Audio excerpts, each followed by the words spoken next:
फलटण उपजिल्हा रुग्णालयातील महिला डॉक्टरच्या आत्महत्येच्या प्रकरणाने संपूर्ण राज्याला हादरवून सोडले आहे। या प्रकरणी विधान परिषद उपसभापती डॉक्टर नीलम गोरे यांनी पीडित डॉक्टरच्या कुटुंबियाशी फोनवर संवाद साधून त्यांना सांत्वन दिले, तसेच न्याय मिळवून देण्यासाठी सर्वतोपरी प्रयत्न करण्याचे आश्वासन दिले।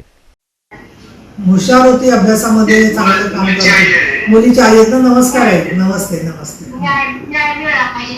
हो नाही, आपण लवकरात लवकर केसचा निकाल लावायचा प्रयत्न करू आणि आज बोलणं होतंय, चांगली गोष्ट आहे।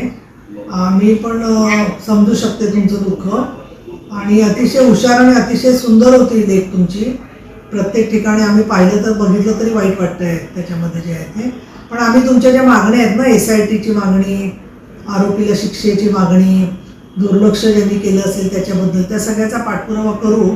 आणि आता गोविंदराव केंद्रे पण आहेत तिथे, संगीता चव्हाण आलेले आहेत, तर तुम्ही सारखे संपर्कामध्ये राहा आमच्या, म्हणजे मग त्याप्रमाणे पाहता येईल आणि शक्यतो मध्ये कधी आपण असेल तर मग त्याप्रमाणे परत भेटूया। आणि जेव्हा कोणी नसेल तरी आम्ही असणार तुमच्यासोबत, बरं का? एवढं मी तुम्हाला सांगू शकते। हा, हो नमस्कार भाऊ, नमस्ते।